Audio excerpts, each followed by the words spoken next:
touch, I can with just one touch, I can feel my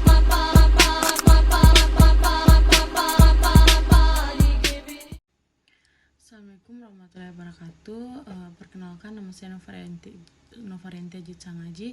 Jadi di sini kami akan membahas tugas proyek mata kuliah merger dan akuisisi dari dosen pengampu Bapak Fajri Sidik SEMSC. Jadi pada kesempatan kali ini kami akan menjelaskan mengenai merger antara Indosat Ooredoo dan Hutchison 3 Indonesia yang kemudian membentuk perusahaan baru yaitu Indosat Ooredoo Hutchison. Jadi merger ini dilakukan sebagai strategi untuk memperkuat posisi perusahaan dalam menghadapi pesaing di industri telekomunikasi. Jadi selanjutnya yaitu bentuk merger. Jadi merger horizontal adalah penggabungan dua perusahaan yang berbeda dalam industri yang sama dan memiliki jenis usaha yang serupa. Untuk karakteristik dalam kasus ini, kedua perusahaan adalah operasional telekomunikasi seluler yang menyediakan layanan telepon, pesan dan internet data, serta sebelumnya merupakan pesaing langsung di pasar. Jadi penggabungan ini menjadi strategi untuk menghadapi pesaing yang semakin tinggi.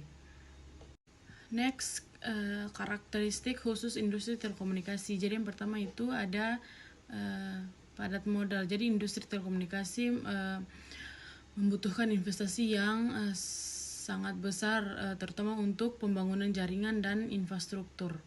Yang kedua itu skala ekonomi. Jadi semakin banyak pelanggan dan dimiliki perusahaan, maka biaya operasional biasanya menjadi lebih efisiensi dan layanan dapat ditingkatkan.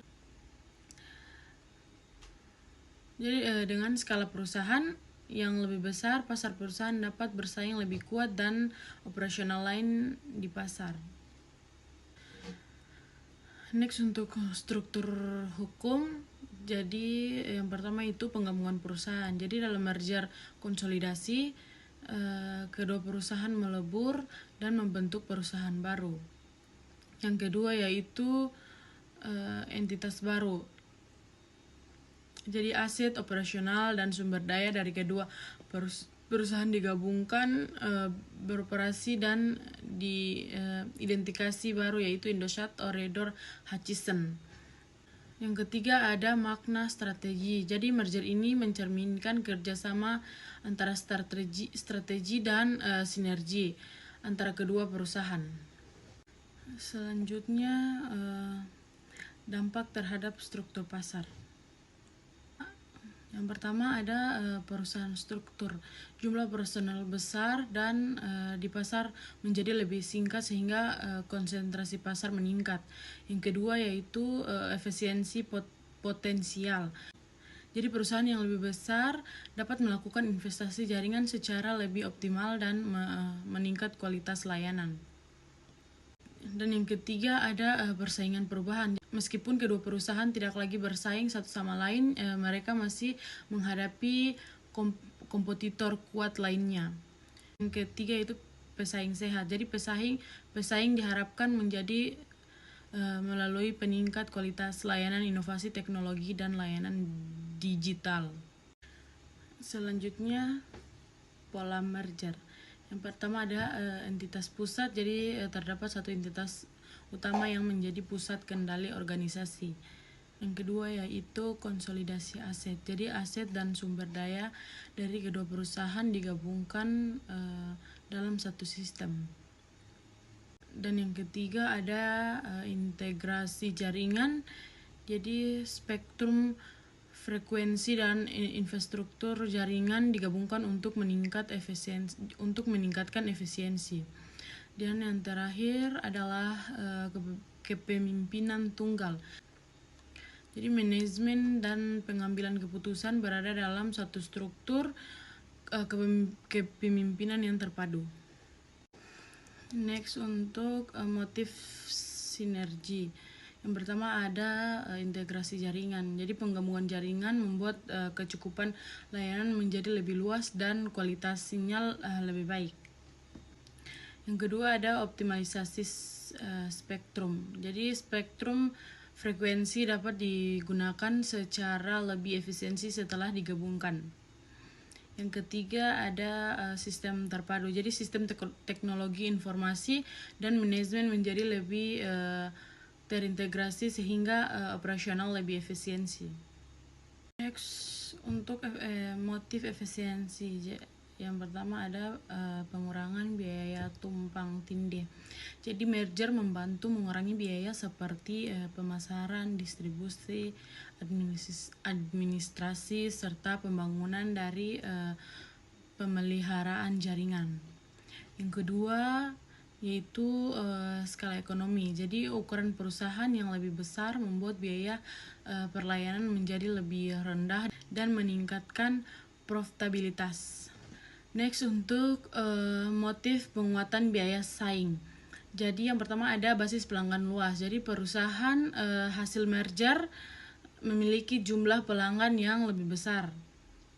Yang kedua, aset jaringan kuat. Jadi infrastruktur jaringan yang digabungkan membuat kapasitas dan jangkauan jaringan lebih kuat. Dan yang ketiga yaitu ada kekuatan finansial. Jadi perusahaan juga memiliki kekuatan keuangan yang lebih besar untuk melakukan investasi teknologi dan inovasi. Dan yang terakhir adalah motif strategi jangka panjang. Yang pertama ada konsolidasi pasar. Jadi merger membantu perusahaan membesarkan pangsa pasar yang lebih cepat. Yang kedua yaitu investasi teknologi. Jadi perusahaan dapat lebih fokus kepada pengembangan jaringan 4G dan 5G. Yang ketiga ada transformasi digital. Jadi merger juga mendukung pengembangan layanan digital berbasis data. Mungkin itu saja dari saya. Sekian, terima kasih. Wassalamualaikum warahmatullahi wabarakatuh. Perkenalkan, nama saya Sila Muadia Ramadhani. Di sini saya akan lanjutkan menjelaskan struktur pasar sebelum merger, di mana ada oligopoli pasar. Oligopoli pasar adalah kondisi di mana pasar hanya dikuasai oleh beberapa perusahaan besar yang saling bersaing, yaitu Telkomsel, Indosat, XL, Axiata menguasai mayoritas pangsa pasar dengan persaingan tinggi namun tidak sempurna. Lalu yang kedua yaitu hambatan masuk tinggi, berarti perusahaan baru sangat sulit untuk masuk ke industri ini. Seperti lisensi spektrum, investasi triliunan rupiah, dan skala pelanggan besar membuat pemain baru sulit masuk. Dan lalu yang ketiga yaitu regulasi ketat. Regulasi ketat berarti pemerintah mengatur dan mengawasi industri telekomunikasi secara serius. Regulasi ketat ini seperti Kominfo dan BRTI mengawasi alokasi spektrum, kualitas layanan, tarif, dan perlindungan konsumen.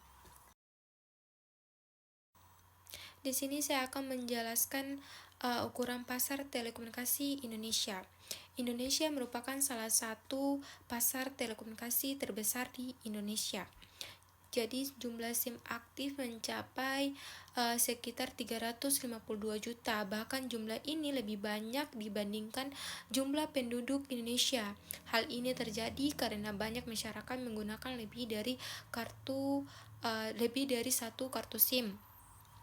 Lalu tingkat penetrasi pasar juga mencapai lebih dari 120%, yang menunjukkan penggunaan telekomunikasi yang sangat luas. Selain itu, Indonesia juga menempati peringkat keempat dunia dalam jumlah pelanggan seluler, sehingga industri ini memiliki potensi ekonomi yang sangat besar dengan total pendapatan industri sekitar 234 triliun pada tahun 2022. Selanjutnya saya akan menjelaskan pangsa pasar sebelum merger, yaitu Telkomsel memiliki pangsa pasar terbesar yaitu sekitar 45%.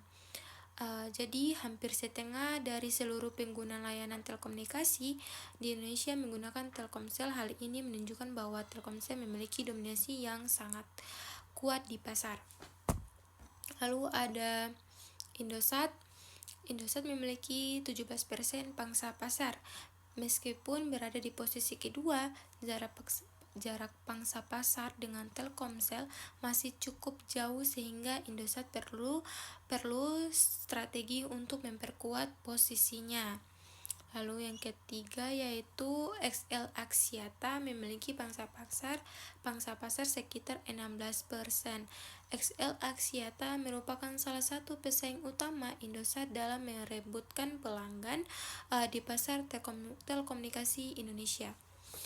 Lalu ada Hutchison Tree memiliki sekitar 10% pangsa pasar. Perusahaan ini dikenal dengan layanan data yang menyasar segmen anak muda dan pengguna internet. Saya akan menjelaskan strategi pertumbuhan anorganik. Yang pertama ada perumusan strategi. Manajemen perusahaan menganalisis kondisi pasar dan melihat bahwa merger dapat menjadi solusi untuk meningkatkan daya saing perusahaan. Yang kedua yaitu seleksi target. Perusahaan memilih perusahaan lain. Yang kedua yaitu seleksi target. Perusahaan memilih perusahaan lain yang dianggap cocok untuk digabungkan. Dalam kasus ini, Indosat memilih Hutchison Tree Indonesia sebagai mitra merger karena keduanya memiliki potensi untuk saling melengkapi dalam jaringan dan pelanggan. Lalu yang poin ketiga yaitu due diligence. Yang poin ketiga yaitu due diligence. Due diligence adalah proses pemeriksaan menyeluruh terhadap perusahaan yang akan digabungkan. Perusahaan memeriksa laporan keuangan, kondisi hukum operasional, dan prospeksi bisnis agar merger tidak menimbulkan risiko di masa depan. Selanjutnya ada pendanaan merger. Skema pendanaan merger Indosat Ooredoo Hutchison menggunakan pendanaan berbasis sekuritas dengan nilai transaksi sekitar 6 miliar dolar Amerika Serikat. Pendanaan berbasis sekuritas berarti merger dilakukan melalui penggabungan saham atau kepemilikan perusahaan. Lalu struktur ini mencerminkan kemitraan strategis antara Ooredoo Group dan CK Hutchison sebagai pemegang saham pengendali bersama. Di sini terdapat ada tanpa utang besar yaitu struktur modal sehat tanpa kewajiban utang besar. Merger ini tidak menggunakan pinjaman besar sehingga kondisi keuangan perusahaan tetap stabil. Kemudian ada fleksibilitas finansial, yaitu dana dapat dialokasikan untuk investasi jaringan 4G dan 5G. Perusahaan memiliki kebebasan menggunakan dana untuk pengembangan teknologi jaringan. Lalu di sini saya akan menjelaskan para profesional dalam merger. Yang pertama ada penasihat keuangan. Jadi JP Morgan atau Ooredoo, Goldman Sachs dan HSBC atau CK Hutchison Barclays untuk valuasi dan struktur transaksi. Jadi penasihat keuangan membantu perusahaan dalam menentukan nilai perusahaan dan menyusun struktur transaksi merger. Yang kedua ada penasihat hukum, White dan Case LLP, Ooredoo, Baker McKenzie via HPP, Leo Frame Hutchison, Legal Due Diligence, yaitu penasihat hukum bertugas memastikan proses merger sesuai dengan hukum yang berlaku.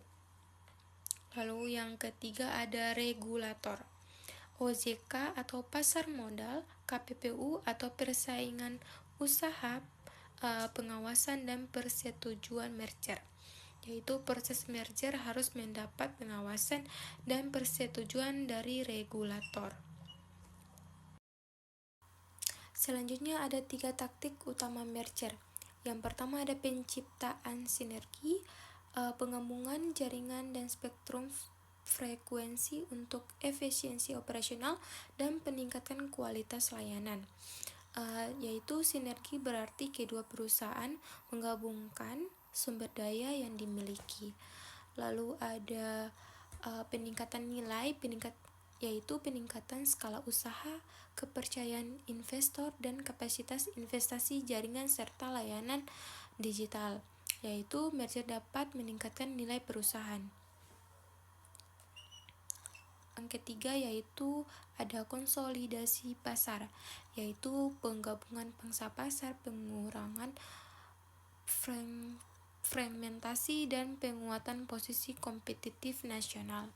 Konsolidasi pasar berarti penggabungan kekuatan perusahaan dalam pasar. Selanjutnya ada sinergi merger Indosat Ooredoo Hutchison. Terdapat dua sinergi, yang pertama ada sinergi biaya, yaitu ada pengurangan duplikasi jaringan dan infrastruktur. Yang kedua ada efisiensi biaya operasional dan capex. Yang ketiga ada optimalisasi penggunaan sumber daya. Selanjutnya ada sinergi pendapatan, di mana ada penggabungan basic pelanggan lebih besar, kemudian ada peningkatan kualitas dan jangkauan layanan. Yang berikutnya ada pengembangan layanan digital baru. Sinergi berfungsi sebagai pengungkit utama dalam meningkatkan profitabilitas dalam penciptaan nilai perusahaan jangka panjang. Selanjutnya saya akan menjelaskan tentang proses due diligence. Yang pertama ada due diligence keuangan. Pemeriksaan laporan keuangan, arus kas, dan kewajiban untuk menilai kelayakan finansial, di mana perusahaan memeriksa kondisi keuangan perusahaan yang akan digabung. Hal ini dilakukan untuk memastikan bahwa kondisi keuangan perusahaan sehat dan merger tidak menimbulkan risiko keuangan di masa depan. Selanjutnya ada due diligence hukum. Verifikasi perizinan kontak dan kepatuhan regulasi telekomunikasi, di mana pemeriksaan aspek hukum perusahaan. Perusahaan memastikan semua izin, kontak, dan kegiatan bisnis sesuai dengan aturan hukum yang berlaku. Selanjutnya ada due diligence operasional, yaitu evaluasi jaringan, infrastruktur, dan sistem operasional untuk potensi sinergi, di mana ada pemeriksaan terhadap operasional perusahaan. Hal ini dilakukan untuk melihat apakah jaringan dan teknologi kedua perusahaan dapat digabung dan memberikan Hal ini dilakukan untuk melihat apakah jaringan dan teknologi kedua perusahaan dapat digabung untuk memberikan manfaat bagi perusahaan. Ada due diligence strategis, analisis pangsa pasar, produk, pelanggan, dan prospek pertumbuhan, yaitu analisis dilakukan untuk melihat peluang bisnis perusahaan setelah merger. Perusahaan menganalisis posisi pasar produk yang dimiliki serta peluang pertumbuhan di masa depan agar merger dapat memberikan manfaat jangka panjang. Itu saja yang bisa saya jelaskan. Selanjutnya dijelaskan oleh pemateri berikutnya. Baik, di sini saya Siti Mutmainah Kofua yang akan melanjutkan untuk membahas pertumbuhan dividen. Jadi model ini tuh menggunakan input data berupa jumlah dividen yang dibayarkan dan mendiskontetkan dengan cost of equity untuk menentukan nilai ekuitas. Baik, langsung saja masuk ke perhitungannya. Yang pertama yaitu kita mencari data IHSG dan data saham pada perusahaan Indosat Ooredoo Hutchison. Nah, setelah mencari data IHSG dan saham, setelah itu kita mencari nilai returnnya, yaitu rumusnya data baru dikurangi lama dibagi lama. Jadi hasilnya IHSG yaitu di 2022 yaitu 0,04 sekian sampai di 2025, terus data sahamnya juga. Setelah itu kita jumlahkan hasilnya. Untuk data IHSG itu 0,29 sekian dan untuk data saham minus 0,23 sekian. Nah, setelah mengetahui jumlahnya, sekarang yaitu kita mencari nilai rata-ratanya. Nah, untuk mencari nilai rata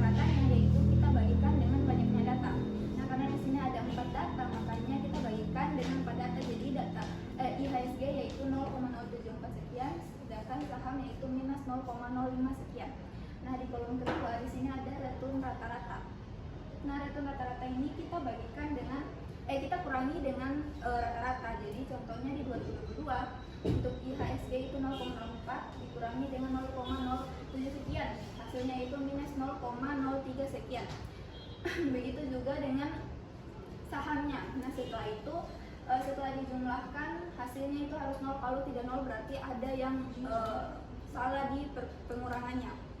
Setelah itu di kuadrat return rata-rata.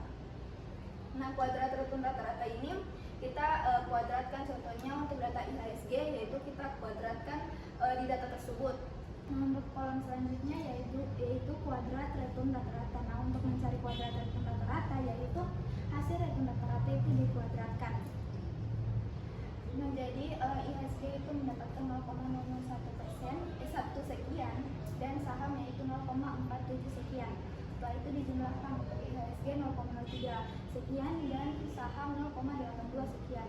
Nah, setelah itu di kolom terakhir yaitu perkalian return rata-rata. Nah, perkalian ini itu return rata-rata IHSG dikali dengan return rata-rata saham.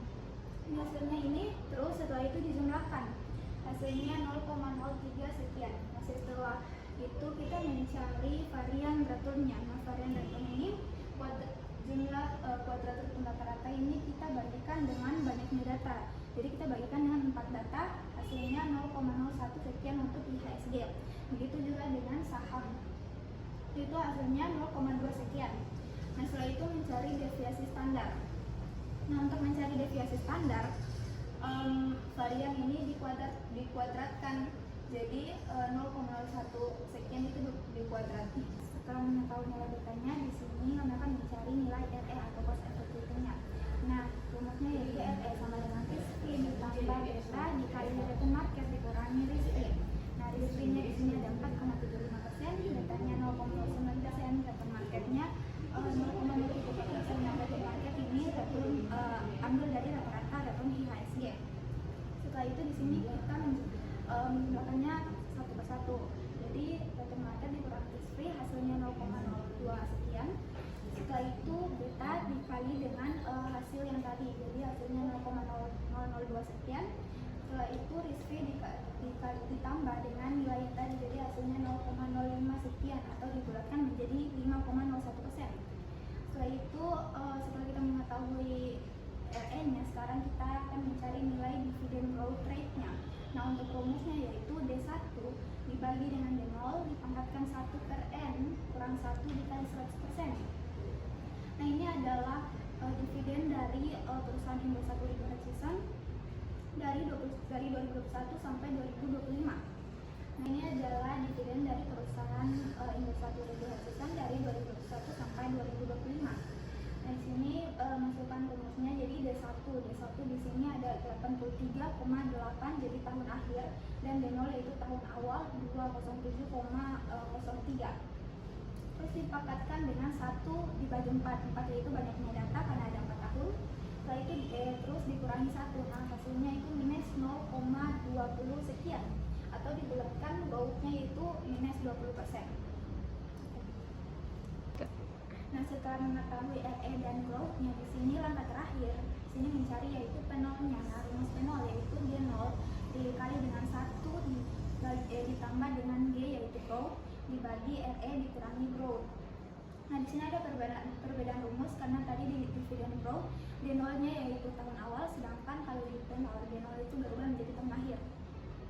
Jadi D0 dikali 1 dibagi ditambah dengan growth hasilnya 66,8 sekian. Setelah itu RE dikurangi dengan growth hasilnya 25,7%.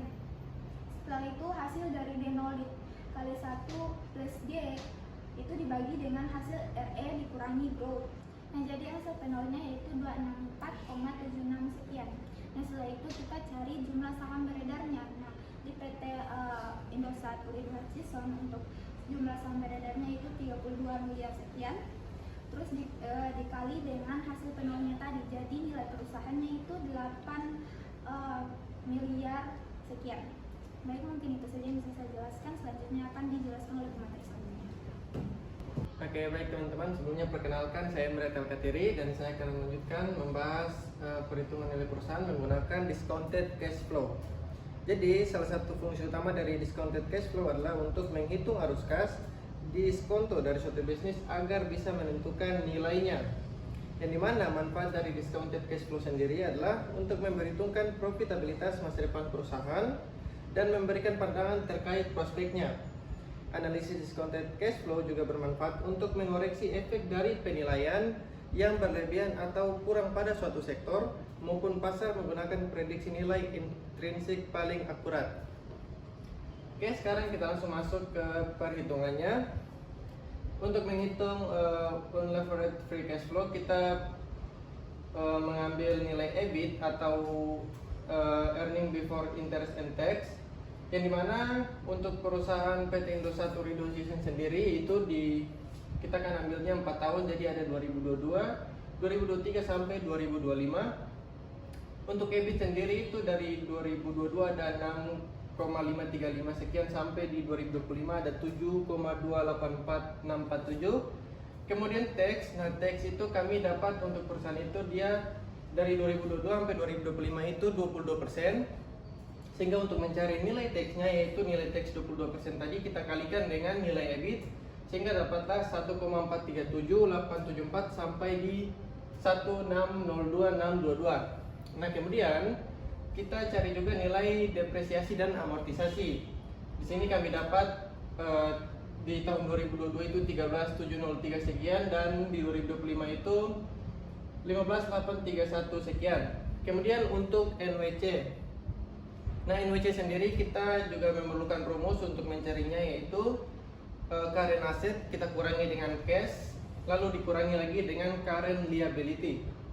Di sini kami dapat nilainya itu 26698 sekian sampai di 2025 yaitu 16570 sekian. Kemudian terakhir kita mencari nilai capex-nya, yaitu di bagian arus kas investasi.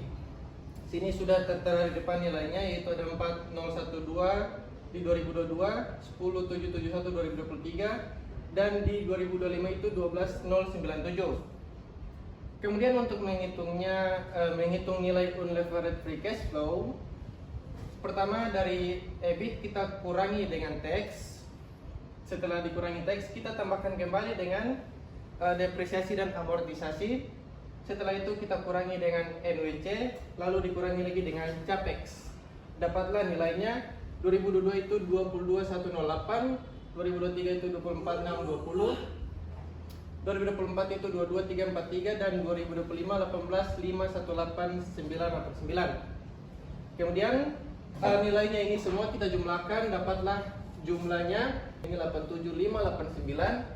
Kemudian kita cari rata-ratanya yang nanti kita gunakan untuk menghitung expected cash flow-nya, yaitu jumlah dibagikan dengan 4 karena jumlah datanya ada 4 dari 2022 sampai 2025. Kemudian setelah dapat rata-ratanya kita hitung dulu nilai growth-nya berapa.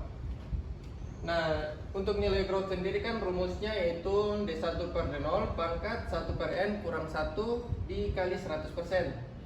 Nah, untuk hasilnya itu D1 per D0, di mana D1 adalah tahun akhir dibagi dengan D0 atau tahun awalnya, hasilnya 0,8377 sekian. Kemudian kita cari juga nilai 1 per N-nya atau 1 per 4, dapatnya 0,25. Setelah dapat dua hasil itu kita pangkatkan, di mana hasil D1 per D0 tadi kita pangkatkan dengan hasil 1 per N, dapatlah 0,95670. Nah, setelah dapat itu baru kita kurangi dengan 1, dapatlah growth-nya minus 4,33%. Nah, setelah kita dapat nilai growth-nya yaitu 4,33%, untuk menghitung expected cash flow-nya kita perlu growth-nya ditambah 1 biar perhitungannya lebih gampang. Jadi nilai growth plus 1 itu sama dengan 96%. Lalu untuk cari expected cash flow di tahun pertama atau di tahun 2025 yaitu rata-rata dikali dengan nilai growth plus satunya, sehingga dapatlah 209499171. Itu untuk expected cash flow di tahun pertama. Nah, untuk cari expected cash flow tahun kedua, tinggal hasil dari expected cash flow tahun pertama dikalikan dengan hasil growth plus 1 tadi, dapatlah 20042.112. Begitupun untuk expected cash flow tahun ketiga, hasil dari expected cash flow tahun kedua dikalikan dengan hasil growth plus 1, dapatlah 19.174.326. Kemudian untuk menghitung yang expected cash flow tahun keempat juga sama, hasil tahun ketiganya kita kalikan dengan hasil growth plus 1 atau 96%. Dan yang terakhir expected cash flow di tahun kelima itu kita dapat dari hasil di tahun keempat dikalikan dengan 96%. Jadi kami di sini membuat expected cash flow-nya itu di 5 tahun dari 2025 sampai 2029. Nah, untuk menghitung discounted cash flow juga kita memerlukan cost of equity-nya, cuma tadi sudah dijelaskan yaitu nilai cost of equity-nya ada 5,01%. Yang tadi tahapan-tahapan nilainya, tahapan-tahapan untuk menghitung nilai cost of equity-nya sudah dijelaskan oleh pemateri sebelumnya. Jadi kita sudah dapat nilai cost of equity-nya itu 5,01%. Oke, langsung kita lanjut ke menghitung nilai WACC dan R atau tingkat diskonto. Nah, untuk menghitung tingkat diskonto sendiri, kita memerlukan ada cost of equity capital atau jumlah ekuitas, ada financial debt atau jumlah liability, dan juga cost of debt, ada nilai PPh dan juga tingkat diskonto. Nah, tingkat diskonto ini akan kita cari. Kemudian untuk cost of equity capital kita udah dapat tadi 5,01%. Kemudian jumlah ekuitas kita ambil dari 2022 sampai 2025 untuk perusahaan Indosat Ooredoo Cisen. Kemudian kita masukkan juga nilai jumlah liabilitasnya dari 2022 sampai 2025. Kemudian untuk cost of debt-nya yaitu ini juga kita cari menggunakan rumus, yaitu kita lihat bunga untuk utang jangka panjang atau obligasi, kita rata-ratakan semua, dapat rata-ratakan baru kita kali dengan 1 kurang 0,22% karena nilai PPh-nya 20%, sehingga dapatlah nilai cost of debt-nya dari 2022 sampai 2025. Kemudian untuk menghitung tingkat diskontonya kita pakai rumus cost of equity capital dikali dengan equity capital per financial debt tambah equity capital ditambah cost of debt kali 1 kurang nilai pajak penghasilan perusahaan dikali financial debt per debt plus equity capital, sehingga kami dapatkan tingkat diskontonya untuk tahun 2022 itu 5,41%, 2023 itu 5,45%, 2024 5,42%, dan 2025 itu 5,42% juga. Nah, jadi setelah kita dapat nilai diskontonya atau nilai R-nya, sekarang kita menghitung WACC-nya. Itu kita menggunakan rumus E per V dikali RE ditambah dengan D per V kali RD kali 1 kurang T. Nah, yang dimana E ini adalah jumlah ekuitas tadi yang ada di atas di tabel untuk menghitung diskonto. Kemudian D ini adalah debt-nya tadi atau jumlah utangnya. Nah, V ini adalah hasil penjumlahan dari E per V. Jadi jumlah modalnya itu V. Jadi ada 113.880.230. Kemudian untuk RE-nya tadi itu nilai cost of equity-nya, dan nilai RD yang tadi dijelaskan yang didapat dari jumlah rata-rata obligasi dikali dengan 1 kurang 0,22%. Kemudian untuk nilai T-nya itu pajaknya tadi sudah tercantum di atas di nilai untuk menghitung nilai diskontonya. Jadi tinggal kita masukkan. Yang pertama itu adalah E per V, lalu hasilnya kita kalikan dengan RE. Kemudian kita hitung dulu D per V dikali dengan RD dikali 1 kurang T. Baru jumlahnya dijumlahkan atau ditambahkan sehingga dapatlah 5,42% untuk di tahun 2022. Kemudian untuk 2023 itu sama kayak tadi, E per V dikali RE ditambah D per V kali RD kali 1 kurang T, sehingga dapatlah nilainya 5,45%. Begitupun untuk 2024 dan 2025. Nah, sekarang setelah kita sudah mencari nilai WACC dan juga nilai R-nya tadi, sekarang kita menghitung DCF-nya atau discounted cash flow-nya, yaitu menggunakan rumus CF atau cash flow dibagi dengan 1 plus R. R adalah tingkat diskonto yang tadi sudah kita cari. Kemudian dipangkatkan dengan 1 atau tahun keberapa. Ditambahkan dengan CF per 1 plus R pangkat 2 atau tahun kedua sampai seterusnya. Nah, di sini kan kita ambilnya 4 tahun, jadi kita hitung dulu untuk tahun pertama itu dapatnya 19,872,743. Kemudian untuk tahun kedua itu dapatnya 18,035,384. Tahun keempat itu tahun ketiga itu 16,367,900. Tahun keempat ada 14,854,586. Dan tahun kelima yaitu 13,481,187. Setelah dapat semua jumlah DCF-nya, kita jumlahkan, dapatlah hasil DCF-nya. Ini yang nanti kita gunakan di akhir untuk mencari nilai perusahaan. Nah, setelah dapat hasil DCF-nya, kita kemudian mencari nilai TV-nya atau terminal value-nya, yaitu dengan menggunakan rumus cash flow dibagi WACC kurang G atau growth. Nah, di sini WACC yang kita ambil yaitu di WACC tahun terakhir tadi yaitu 5,42%. Dan juga CF kita ambil di tahun terakhir yang kita hitung ya, atau tahun kelima yang kami ambil.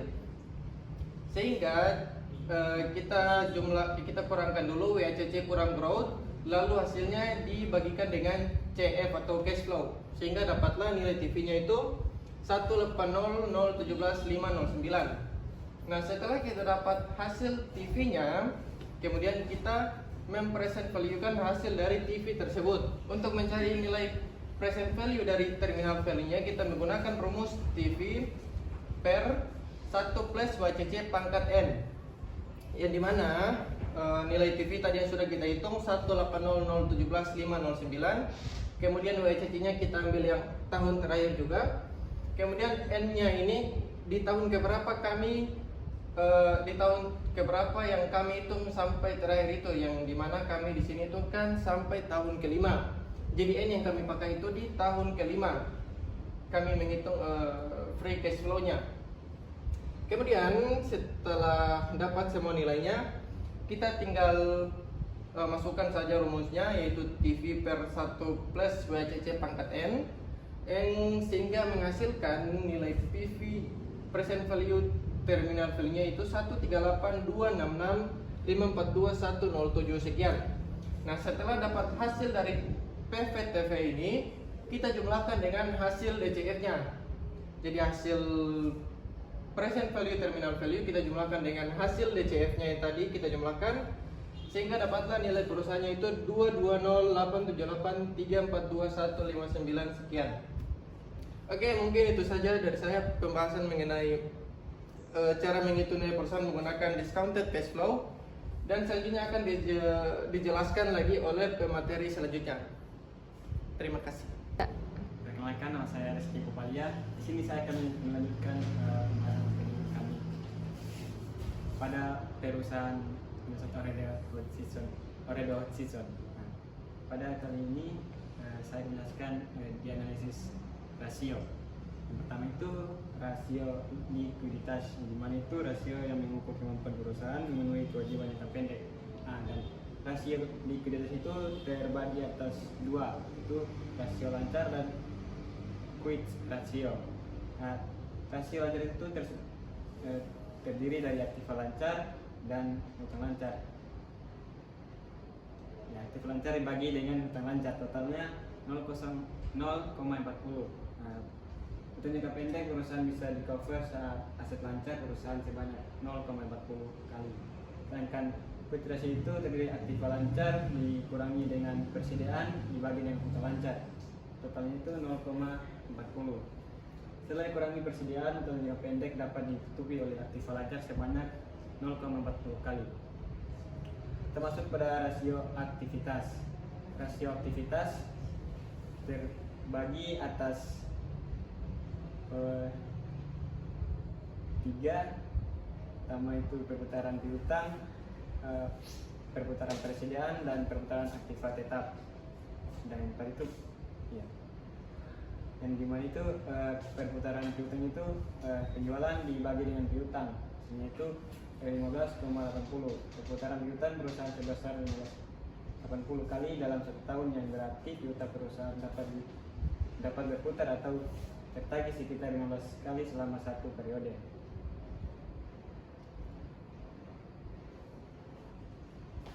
Rata-rata umur piutang itu 365 hari dibagi hasil dari total penjualan dibagi piutang. Jadi rata-rata waktu yang dibutuhkan perusahaan untuk menagih piutang adalah sekitar 23 hari. Nah, pada perputaran presiden itu HPP atau harga pokok penjualan dibagi dengan piutang. Hasilnya itu 6,83. Jadi persediaannya dimiliki perusahaan dapat terjual dan digantikan kembali sekitar 6 kali selama 1 periode. Pada perputaran aktiva tetap itu penjualan dibagi dengan aktiva tetap, totalnya 0,60. Jadi setiap 1 rupiah aktiva tetap menghasilkan penjualan sebesar 0,60 rupiah. Jadi maksud di perputaran total aktiva. Jadi perputaran total aktiva itu penjualan dibagi dengan total aktiva atau total aset. Jadi hasil itu 0,50. Jadi setiap 1 rupiah total aktiva menghasilkan penjualan sebesar 0,50 rupiah. Jadi baik kita masuk ke rasio hutang atau rasio preference. Rasio yang mengukur kemampuan perusahaan memiliki total kewajiban. Itu terdiri dari total hutang terhadap total aset times interest earning dan fixed charge coverage. Nah, di mana total hutang terhadap total aset itu total hutang dibagi dengan total aset. Hasilnya 0,84. Total hutang sebesar 0,4 dari total aset atau sebesar 84%. Itu per times interest earning. Itu EBIT dibagi dengan bunga. Nah, hasilnya 2,50. Laba sebelum bunga dan pajak mampu menutup piutang bunga sebanyak 50 kali. Dan terakhir, fixed charge coverage EBIT tambah biaya sewa dibagi dengan bunga tambah biaya sewa. Hasilnya itu 1,84. Nah, laba sebelum bunga dan pajak ditambah biaya sewa mampu menutupi beban tetap dan beban bunga dan bunga tambah sewa sebanyak 1,84.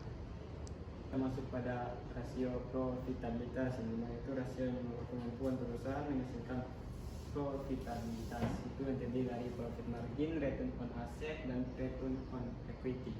Yang dimana profit margin itu laba bersih dibagi dengan penjualan, yaitu 0,22.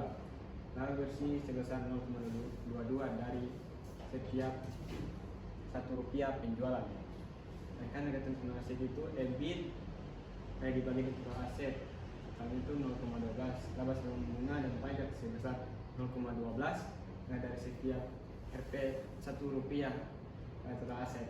Dan return on equity itu EAT atau earning after tax dibagi dengan total aset, hasilnya 0,11. Laba bersih sebesar 0,11 dari setiap 1 rupiah total aset. Kita masuk pada rasio pasar. Itu PER, dividen, rasio pembayaran dividen. Dimana itu rasio pasar, rasio mengukur prestasi pasar relatif terhadap nilai buku pendapatan atau dividen. Dimana itu PER, harga pasar per lembar, harga pasar per lembar dibagi earning per lembar. Hasilnya 1,25. Harga pasar per lembar saham 1,25 kali per lembar. Dividen yield, dividen per lembar dibagi dengan harga pasar saham per lembar. Nah, hasilnya itu 0,13. Nah, dividen per lembar sebesar 0,13 dari harga pasar saham atau 13,36%. Dan rasio pembayaran dividen itu dividen per lembar dibagi earning per lembar, di mana hasilnya itu 0,17 sebesar 0,17 dari laba per lembar yang dibagikan sebagai dividen. Kita masuk pada analisis DuPont, di mana itu analisis ini bertujuan untuk memastikan return on aset ke dalam dua bagian, putaran aset dan profit margin. Itu terdiri dari ROA dan ROE. ROA sendiri ini profit margin dikalikan dengan perputaran aktiva, di mana itu hasilnya itu 0,13. Berdasarkan analisis Dupont, ROA sebesar 0,13. Dan sedangkan ROA itu ROA dibagi 1 kurang dari total hutang atau total aset, hasilnya itu 0,81. Berdasarkan analisis Dupont, ROA-nya itu sebesar 0,81. Baik, kita masuk pada analisis rasio likuiditas pada tahun 2022. Itu terbagi lagi atas 2, rasio lancar dan rasio quick, di mana rasio lancar itu tidak aktif lancar dibagi dengan total hutang lancar sebesar 0,52. Itu jangka pendek perusahaan bisa di-cover aset lancar perusahaan sebanyak 0,52 kali. Sedangkan rasio quick itu aktif lancar dikurangi persediaan dibagi dengan hutang lancar, hasilnya itu 0,52. Setelah dikurangi persediaan, untuk jangka pendek dapat ditutupi oleh aktiva lancar sebanyak 0,52 kali. Termasuk pada rasio aktivitas ini terdiri dari perputaran piutang, rata-rata umur piutang, perputaran persediaan dan perputaran aktiva tetap. Yang dimana perputaran piutang itu penjualan dibagi dengan piutang, hasilnya 55,03. Perputaran piutang perusahaan sebesar 55,03 kali dalam 1 tahun, yang berarti piutang perusahaan dapat berputar atau tertagih sekitar 55 kali selama 1 periode. Sedangkan rata-rata piutang itu 365 atau selama 1 tahun itu dibagi dengan perputaran piutang, hasilnya itu 18,21. Rata-rata waktu yang dibutuhkan perusahaan untuk menagih piutang adalah sekitar 18 hari. Sedangkan perputaran presiden itu HPP atau harga pokok penjualan dibagi piutang, hasilnya 24,89. Persediaan yang memiliki perusahaan dapat terjual dan digantikan kembali sekitar 24 kali selama 1 periode. Sedangkan pada perputaran aktiva tetap, total aktiva, penjualan dibagi dengan total aktiva, hasilnya 0,21. Setiap 1 rupiah total aktiva menghasilkan penjualan sebesar 0,41. Baik, pada termasuk pada rasio hutang. Rasio hutang itu terdiri dari total hutang terhadap total aset, terms interest earned atau TIE, dan fixed charge coverage, di mana total hutang terhadap total itu total hutang dibagi dengan total aset, hasilnya 0,72. Total hutang sebesar 0,72 dari total aset atau sebesar 72%. Dan terms interest earned itu EBIT dibagi dengan bunga sebesar 1,50. Laba sebelum bunga dan pajak mampu menutupi beban bunga sebanyak 1,50 kali. Dan yang terakhir itu fixed charge coverage, EBIT tambah biaya sewa dibagi dengan bunga tambah biaya sewa, hasilnya 1,26. Laba sebelum bunga dan pajak ditambah biaya sewa mampu menutupi beban bunga tambah sewa sebanyak 1,26 kali. Kita masuk pada di rasio profitabilitas. Itu profit yang terdiri dari profit margin, return on asset, dan return on equity, di mana profit margin itu laba bersih dibagi dengan penjualan, hasilnya 0,11. Laba bersih sebesar 0,11 dari setiap 1 rupiah penjualan. Dan return on asset itu EBIT dibagi dengan total aset, totalnya itu 0,06. Laba sebelum bunga dan pajak sebesar 0,06 dari setiap 1 rupiah total aset. Dan return on equity-nya itu EAT dia dibagi dengan total aset, nah, hasilnya 0,05. Laba bersih per lembar saham, laba bersih sebesar 0,05 dari setiap 1 rupiah total aset. Kita masuk pada rasio pasar, ya, terdiri dari PER, dividend yield, dan rasio pembayaran dividen. di mana TIR itu harga pasar per lembar dibagi dengan earning per lembar, totalnya itu 2,63. Harga pasar per lembar saham 2,63 kali laba per lembar. Sedangkan dividen yieldnya itu dividen per lembar dibagi harga pasar saham per lembar, totalnya itu 0,04. Dividen per lembar sebesar 0,04 dari harga pasar saham atau 4%. Terusnya itu rasio pembayaran dividen, yang dimana dividen per lembar dibagi dengan earning per lembar. Hasilnya itu 0,11, sebesar 0,11 dari laba per lembar dibagikan sebagai dividen. Kita masuk pada analisis DuPont, dimana itu terdiri dari ROA dan ROE.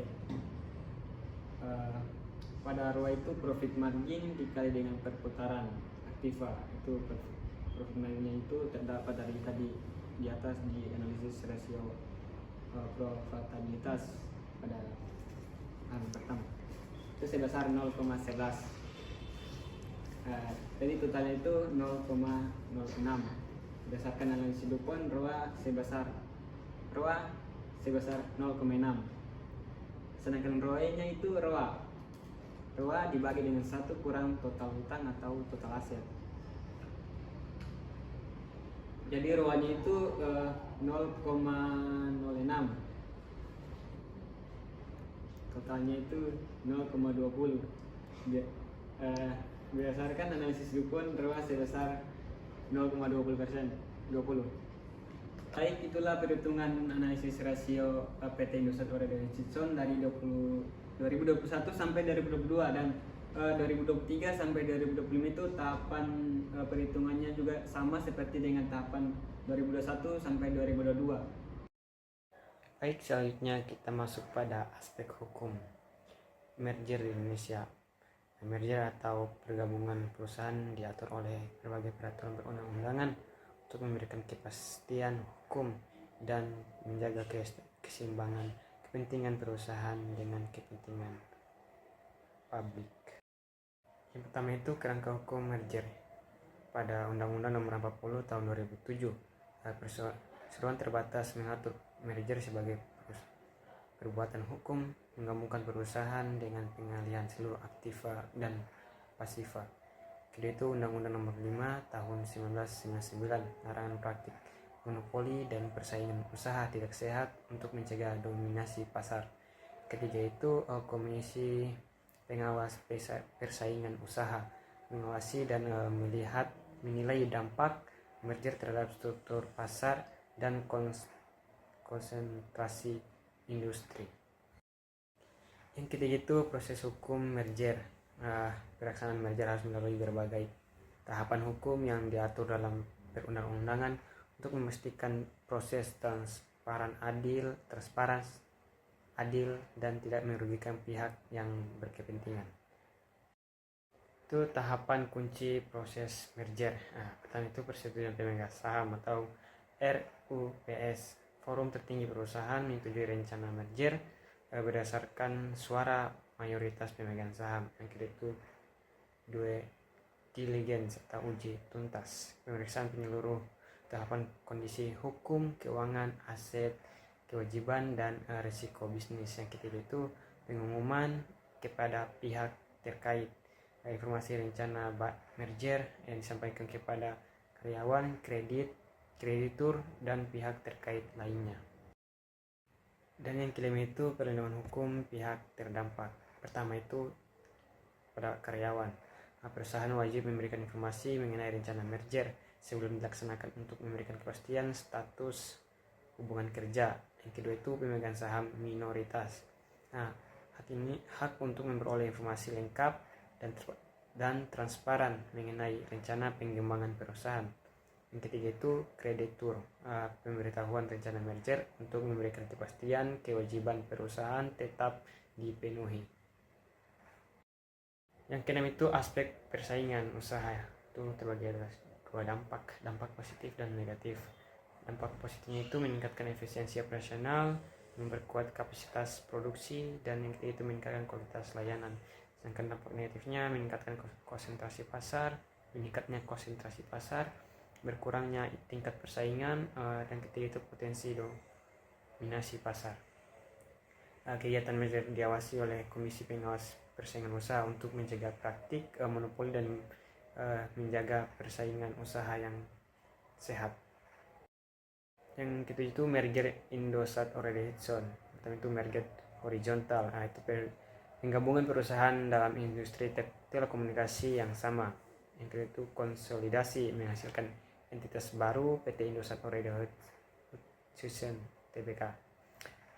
Dan yang ketiga itu motorship merger, pengelolaan aset, jaringan, dan strategi terpusat dalam satu entitas utama. Yang ke-8 itu dampak hukum merger. Pertama itu perubahan struktur kepemilikan, komposisi kepemilikan saham